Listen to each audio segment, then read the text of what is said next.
আসসালামু আলাইকুম বন্ধুরা, আশা করি সবাই ভালো আছেন এবং সুস্থ আছেন। ওয়েলকাম করছি সবাইকে পাওয়ারফুল টিউটোরিয়ালসে। আপনারা যারা কন্টেন্ট ক্রিয়েটর হিসেবে নিজেকে এস্টাবলিশ করতে চাচ্ছেন, সো কন্টেন্ট ক্রিয়েটর হিসেবে কিভাবে আপনি ফুল টাইম ক্যারিয়ার করবেন, এই প্রশ্ন যদি আপনার মনে থাকে তাহলে আজকের ভিডিওটি আপনার জন্য। আমরা সবাই জানি অনলাইনে বর্তমানে টাকা ইনকাম করার জন্য যতগুলো বেস্ট ওয়েস আছে তার মধ্যে অন্যতম হচ্ছে আমাদের কন্টেন্ট ক্রিয়েশন।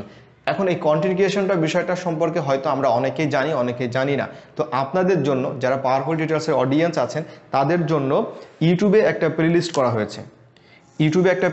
হয়েছে। সেই প্লেলিস্টের নামটা থাকবে বাংলাতে।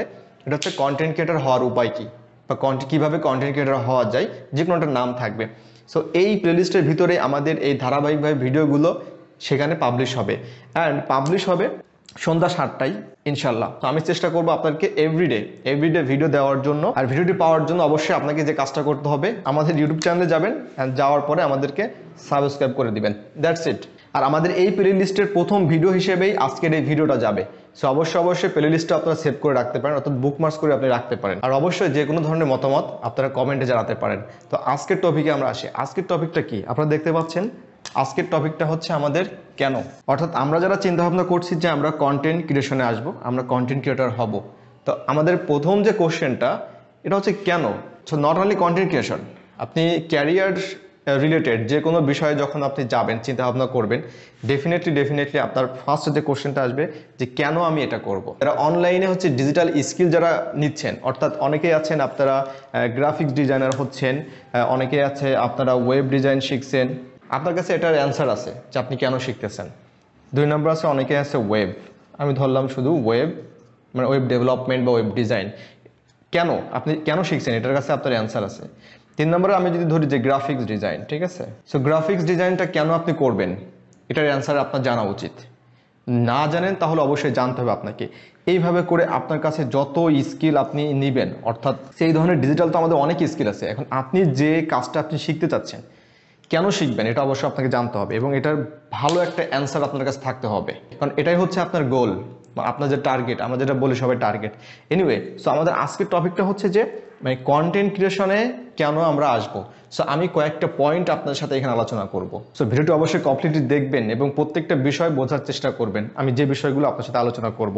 সো আমি নাম্বার 1-এ চলে যাচ্ছি। সো যারা এখনো পর্যন্ত জানেন না যে কন্টেন্ট ক্রিয়েশন আপনি কেন হবেন, সো আশা করি আজকের এই ভিডিওর পর থেকে আপনার এটার অ্যান্সার আপনি নিজেই পেয়ে যাবেন। ওকে, আচ্ছা, অনেকগুলো পয়েন্ট আছে, তো আমি আসলে বুলেট পয়েন্ট আকারে আপনাদেরকে আমি বোঝানোর চেষ্টা করব।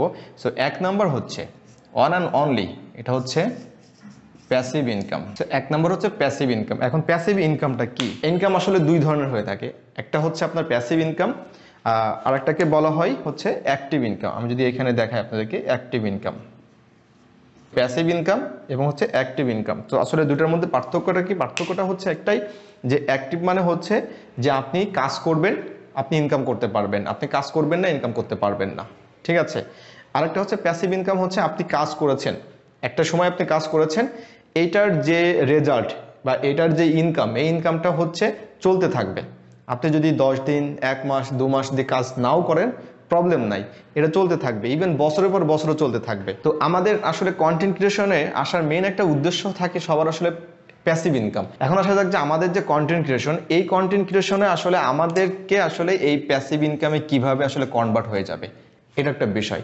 যে বিষয়টার জন্য আপনারা যদি আমার চ্যানেলে ভিডিও দেখেন তাহলে অবশ্যই সবাই জানেন, আমি একটা ভিডিও পাবলিশ করেছিলাম, যে আমি দেখিয়েছিলাম যে বিগত 1 বছর 2 বছর আগের যে ভিডিও পাবলিশ করেছি সেখান থেকেও কিন্তু ইনকাম আসে। তার মানে হচ্ছে আপনি যখন একটা ভিডিও যখন আপনি ইউটিউব চ্যানেলে আপলোড করবেন, ঠিক আছে, মনে করেন আপনি একটা ভিডিও আপলোড করলেন, তো আজকে হচ্ছে 2024 সাল, ঠিক আছে, এবং এইভাবে ধারাবাহিকভাবে হচ্ছে আপনি আরো অনেক ভিডিও আপনি এইভাবে পাবলিশ করা শুরু করলেন আজকে থেকে ধরে নিন, এবং আপনি মনিটাইজেশন পেয়ে গেলেন, অর্থাৎ ইউটিউব থেকে আপনার ইনকাম শুরু হয়ে গেল।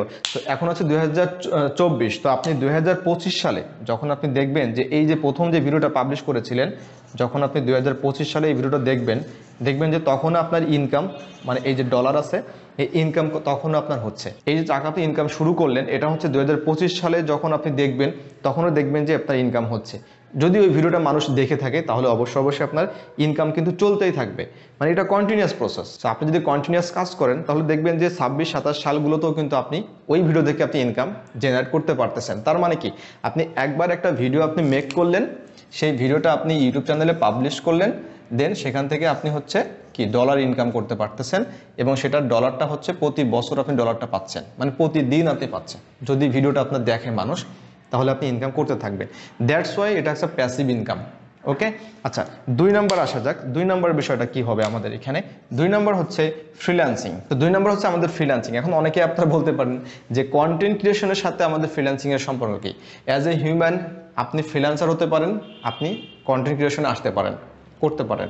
আবার আপনি কন্টেন্ট ক্রিয়েশনে আছেন, আপনার সময় আছে, আপনি একজন ফ্রিল্যান্সার হতে যাচ্ছেন, আপনি ফ্রিল্যান্সিং করবেন, করতে পারেন। এখন ফ্রিল্যান্সিং এর জন্য কি আপনার গ্রাফিক্স, ভিডিও এগুলো শেখা লাগবে? আসলে না। কারণটা কি? কারণটা হচ্ছে যে আপনার কাছে কিন্তু একটা স্কিল আছে, সেই স্কিলটাই কিন্তু হচ্ছে এই যে কন্টেন্ট ক্রিয়েশন। এই স্কিলটা আপনার কাছে আছে, এটা অবশ্যই একটা আপনার কাছে কিন্তু অনেক বড় একটা স্কিল। তো এই স্কিলটা আপনার কাছে আছে কন্টেন্ট ক্রিয়েশনে। মানে কি? মানে হচ্ছে একটা ফুল ইউটিউব চ্যানেলটা আপনি ক্রিয়েট করেছেন, সেখানে আপনি ভিডিও মেক করতেছেন, ভিডিও এডিট করতেছেন, থাম্বনেল ডিজাইন করতেছেন, সেখানে আপলোড করতেছেন, এবং সেখান থেকে আপনি মনিটাইজেশন নিয়ে আপনি টাকা ইনকাম করতেছেন। তার মানে কি? এই যে ফুল জার্নিটা আছে, এই জার্নিটা কিন্তু আপনার স্কিল না, অবশ্যই আপনার দক্ষতা এটা, তাই না? তা আপনি এই যে দক্ষ একজন ব্যক্তি, এই যে বিষয়গুলো, এটা কিন্তু একটা সার্ভিস, মানে আপনি সার্ভিস দিতে পারবেন। তো দেখবেন যে ইউটিউব জবস, মানে ইউটিউব রিলেটেড অনেক জব আছে, সেই জবগুলো আপনারা করতে পারবেন। সো অবশ্যই এটা হচ্ছে ফ্রিল্যান্সিং ক্যাটাগরির মধ্যে পড়বে, এবং অবশ্যই এটাকে ফ্রিল্যান্সিং হিসেবে কাজ করতে পারবেন। আচ্ছা, এরপরে 3 নম্বর যে বিষয়টা আসবে, এটা হয়তো অনেকেই আপনারা চিন্তা করবেন না, এটা হচ্ছে জব। ঠিক আছে, মানে চাকরি, জব মানে হচ্ছে আপনি কন্টেন্ট ক্রিয়েশনে কাজ শিখে আপনি চাকরি করতে পারবেন।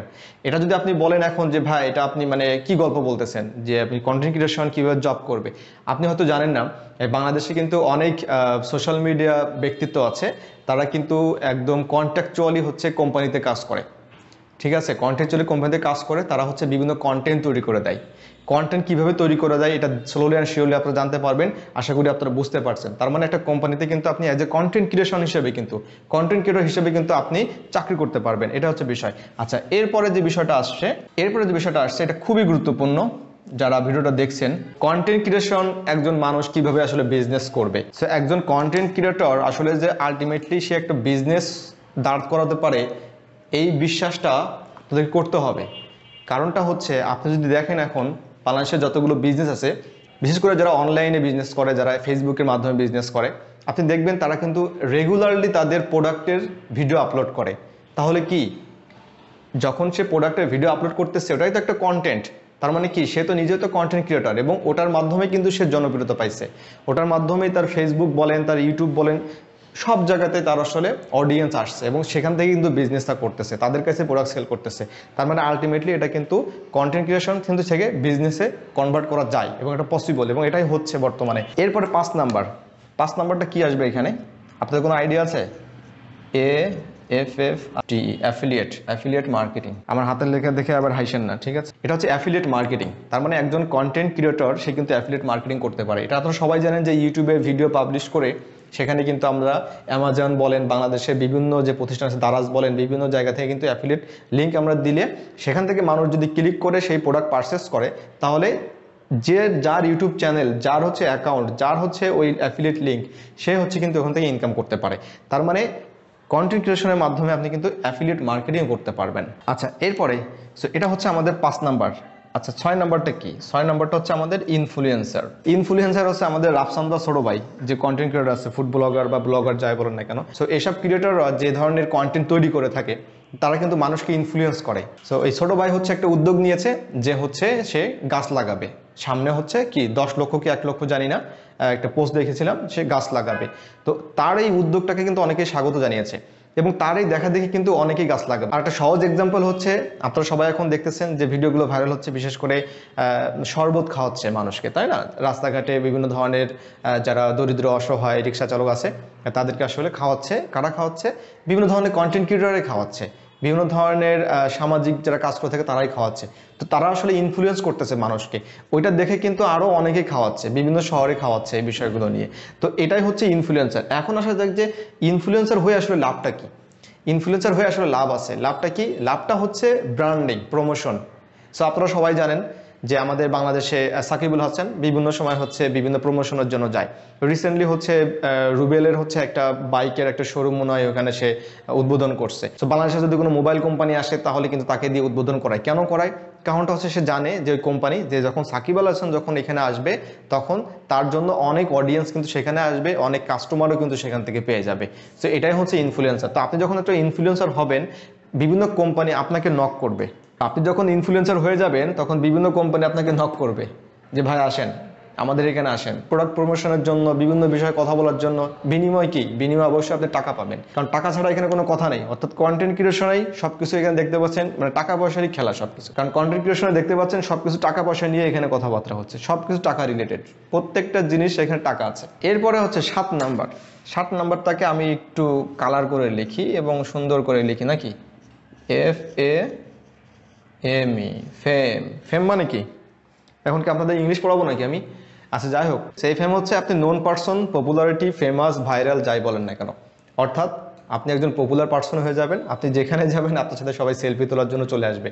সো এটাই হচ্ছে এখানে দেখিয়েছি যে কেন 7টা আমি এখানে পয়েন্ট দিয়েছি। এছাড়াও আরও অনেক বিষয় থাকতে পারে। এছাড়াও যদি আরও কোনো পয়েন্ট আপনার কাছে মনে হয় অবশ্যই আপনারা কমেন্টে লিখবেন। তো আমিও আপনাদের থেকে আসলে শিখতে চাই, জানতে চাই। সো আজকে প্রথম ভিডিও হিসাবে আমার কাছে মনে হয় ভিডিওটা অনেক লেন্দি হয়ে গেছে।